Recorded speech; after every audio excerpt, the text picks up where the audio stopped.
তো দেখুন বন্ধুরা, আজকে আমি রাঙা আলুর পরোটা বানাবো। দেখুন, তো রাঙা আলু, চালের আটা আর ময়দা দুরকম মিক্স করে আমি দেখুন তো আলুটা সিদ্ধ করে নিয়ে খোসা ছাড়িয়ে নিলাম। আর এখানে দেখুন ধনিয়া, জিরা আর হচ্ছে এখানে মৌরি, চাট মশলা, তো সব আমি ভাজা মশলা নিয়েছিলাম।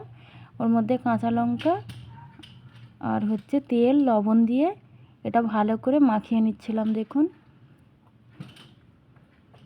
তো সব মশলা দিয়ে এভাবে মাখিয়ে নিতে হবে, যেভাবে আলু মাখানো হয় তো এইভাবেই মাখিয়ে নিতে হবে। দেখুন, তো আমি মাখিয়ে নিলাম সব। তো এবার এর মধ্যে আমি অল্প করে ময়দা দেব, দিয়ে মাখিয়ে নেব। তো আমি ময়দা দিয়ে দিলাম, দেওয়ার পরে দেখুন এভাবে মাখিয়ে নিলাম। তারপরে দেখুন চালের আটা দিয়ে দিলাম। তো আপনারা চাইলে আটা আর ময়দা মিশিয়েও করতে পারেন। তো আমি এটা চালের আটারই বানালাম। চালের আটা আর ময়দা দুটো সমান নিয়েছিলাম। এক বাটি চালের আটা নিয়েছিলাম আর এক বাটি ময়দা নিয়েছিলাম। দেখুন, আর কত সুন্দর ডো তৈরি হয়ে গেল দেখুন। তো এখান থেকে আমি একটি করে লেচি কেটে নেব, নিয়ে দেখুন গোল গোল করে নিলাম হাতে করে। এবার দেখুন আমি বেলে নেব এটা। তো আপনারা চাইলে একটু মোটা করেও বেলতে পারেন কিংবা পাতলা করে। তো আমি যেভাবে রুটি বেলি ওইভাবেই আমি বেলে নেব এটা।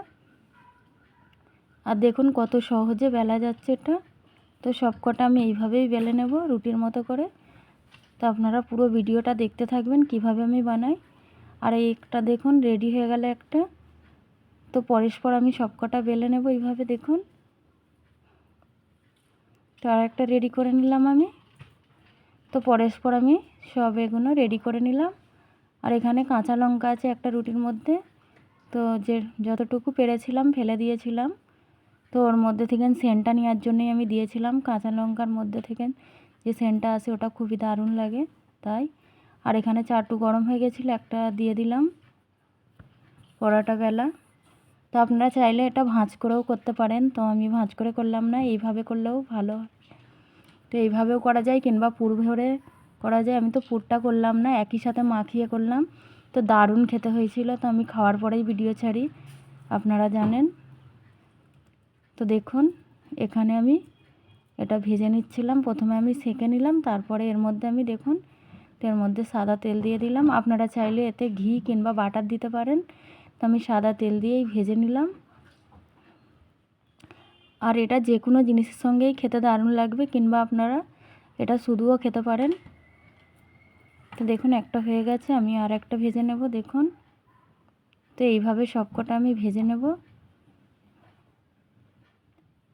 তো রাঙা আলুর পরোটা আপনারা দেখলেন, তো আপনাদেরকে কেমন লাগছে আপনারা কমেন্ট করে জানাবেন। আর আমি চালের আটা আর হচ্ছে ময়দা দিয়ে বানিয়েছি। তো আপনারা চাইলে এটা আটা আর ময়দা দিয়েও বানাতে পারেন। তো দেখুন সবকটা আমি এইভাবেই ভেজে নেব। আবার উপরে তেল দিয়ে দিলাম। দেখুন আমি সবকটা এইভাবেই ভেজে নেব। দেখুন, আর গ্যাসটা মানে হাই হিটে রাখবো না, মিডিয়াম রাখবো। কারণ হাই হিটে রাখলে পুরো কালো হয়ে যাবে। যেমন আমি প্রথমেরটা একটু হাই হিট ছিল, তাই আমার একটু কালার এসে গেছিলো। তো এইভাবে দেখুন সোনালি কালার আমি এভাবে সেঁকে নিচ্ছিলাম। তো তখনই আর এটা গরম ভাজা হয়ে যাবে। আর এটা দারুণ খেতে হলেও দারুণ লাগে।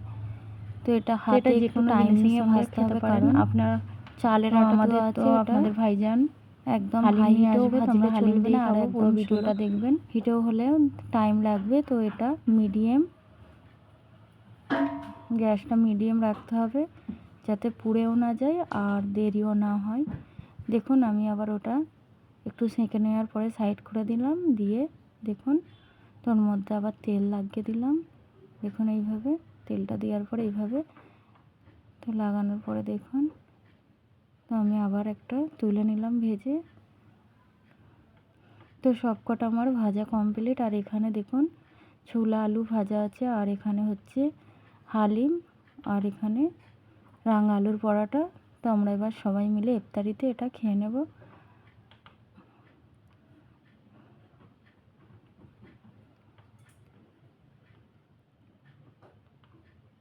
আজকে ইফতারের ভিডিও বানানো হয়নি, তো কারণ আমি এই রুটিটা গরম গরম বানাচ্ছিলাম। আর আপনাদের ভাইজান গরম খেতে পছন্দ করে, তাই ইফতারির পরে এটা আমরা খেয়ে নিলাম।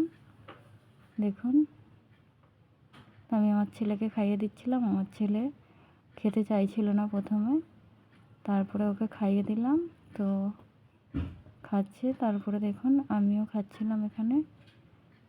এবার হালিম দিয়ে খেয়ে দেখছিলাম, তো হালিম দিয়েও এটা দারুণ খেতে লেগেছে। তো যে কোনো জিনিসের সঙ্গে দারুণ লাগবে খেতে। তো দেখুন আমার ছেলেকে আমি খাইয়ে দিচ্ছিলাম। আমাদের ভিডিও আপনাদেরকে ভালো লাগলে লাইক, কমেন্ট, শেয়ার করবেন। আর রাঙা আলুর পরোটা আপনাদেরকে কেমন লাগলো কমেন্ট করে জানাবেন। তো দেখুন এবার আমার ছেলেকে খুবই ভালো লেগেছে, তাই আমার ছেলে এবার নিজে থেকে নিজে হাতে তুলে খাচ্ছে দেখুন।